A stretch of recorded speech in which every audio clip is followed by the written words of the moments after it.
1970s की बात है। एक भारतीय फुटवेयर कंपनी जो इंडिया में तो काफी अच्छा काम कर रही थी, और अब उनकी एम्बिशंस एक ग्लोबल कंपनी बनने की थी। यह कहानी उस कंपनी में काम कर रहे सेल्स टीम के 2 टीम मेंबर्स की है।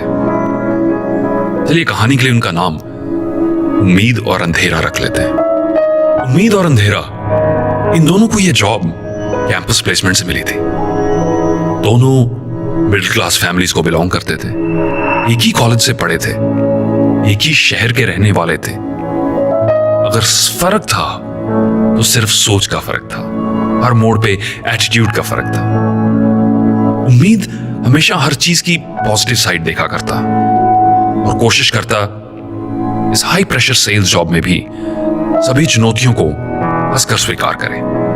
अंधेरा, उसे कुछ भी सही नहीं लगता था, नेगेटिव हो चुका था, मन में रंजिश थी, जिंदगी के खिलाफ बहुत कुछ पाना चाहता था, बहुत जल्दी पाना चाहता था, पर जिंदगी उसकी रफ्तार से न चली और अब उसे हर तरफ नाउम्मीदी ही नजर आती थी, निराश हो चुका था। अपनी अपनी सेल्स टेरिटरी में ये दोनों ठीक ठाक काम कर रहे थे। अभी एक दिन बॉस ने इन दोनों को अपने कैबिन में बुलाया और बोला, तुम दोनों को जानकर अब बहुत खुशी होगी कि हमारी कंपनी इंटरनेशनल हो गई है, हम एक्सपैंड कर रहे हैं और मैंने तुम दोनों को सिलेक्ट किया है हमारी नई टेरिटरी में जाकर एक प्रिलिमिनरी फीजिबिलिटी रिपोर्ट तैयार करने के लिए, वहां जाकर ये चेक करने के लिए कि मार्केट सिचुएशन क्या है। Aren't you excited, guys? asked the boss. उम्मीद के चेहरे पर एक बड़ी सी मुस्कान थी। शुक्रगुजार था वो, इस मिशन के लिए उसे ही चुना गया, जबकि कंपनी में कितने और टेरिटरी मैनेजर्स भी इस चीज के लिए एलिजिबल थे। उसके मन की अंदर की इंटरनल कॉन्वर्सेशन कुछ ऐसे थी, इतने और मैनेजर्स को छोड़कर बॉस ने मुझे ही चुना है यार, कुछ तो देखा होगा बॉस ने मेरे में। This is a great opportunity. Things are moving in the right direction for me. Company Africa में ऑफिस खोल रही है। मेरा तो बचपन से ड्रीम था अफ्रीका जाना, घूमना, वाइल्ड लाइफ सफारीज करना। This is a wonderful opportunity.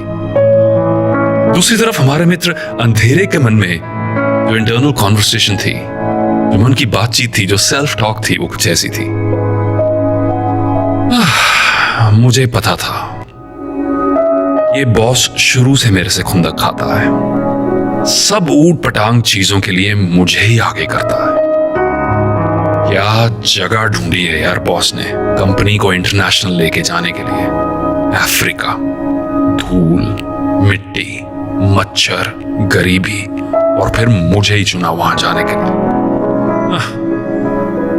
दोस्तों, कुछ दिन के बाद ये दोनों अपनी पैकिंग करके नाइजीरिया के लिए निकल पड़े। एक एक्साइटमेंट के साथ निकला और दूसरा दिल में फिर वही रंजिशें, शिकायतें लेकर निकला।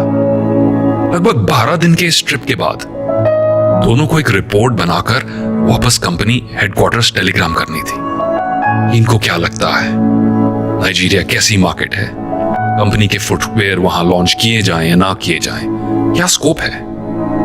इन दोनों की टेलीग्राम्स कुछ ऐसे थी और मैं आपको पढ़ के सुना देता हूं। हमारे भाई साहब अंधेरा, इन्होंने लिखा, this trip is a complete waste of time. ये पूरा ट्रिप मेरे वक्त की, कंपनी के वक्त की बर्बादी थी। Company will fail miserably if we launch here.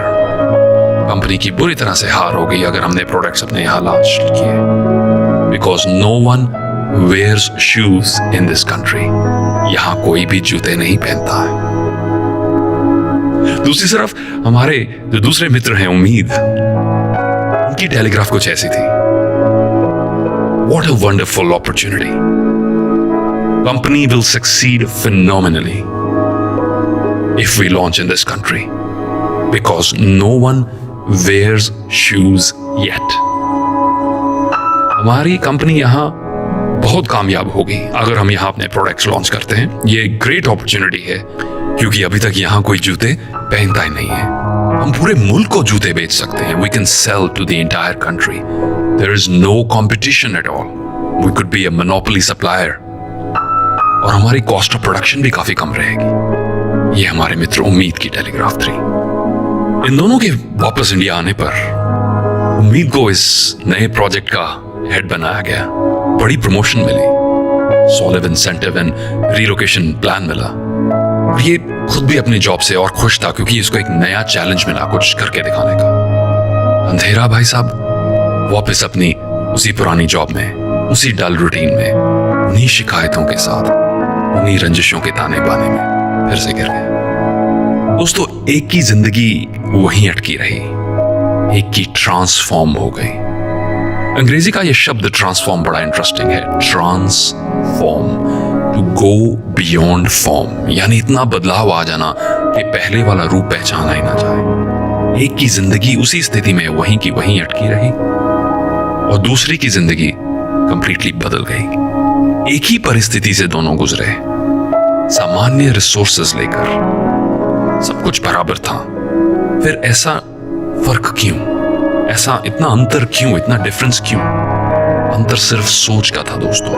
The difference was all about thinking and attitude, mindset का। मैंने कहीं पढ़ा था कि सीढ़ियां तो वही होती हैं, सीढ़ियां तो वही होती हैं, किसी के लिए ऊपर जाती हैं और किसी के लिए नीचे आती हैं। फर्क सिर्फ सोच का होता है। इस चीज पर गौर करें कि आप अपनी जिंदगी कैसे जी रहे हैं, उम्मीद की तरह या अंधेरे की तरह। कहीं अंधेरे की तरह आप भी तो अपने रास्ते में आई हुई अपॉर्चुनिटीज को ओवरलुक तो नहीं कर रहे हैं, नजरअंदाज तो नहीं कर रहे हैं? क्योंकि हमारी आउटलुक ये डिटरमिन करती है क्या हमें अपॉर्चुनिटीज नजर आ रही हैं या चैलेंजेस नजर आ रहे हैं।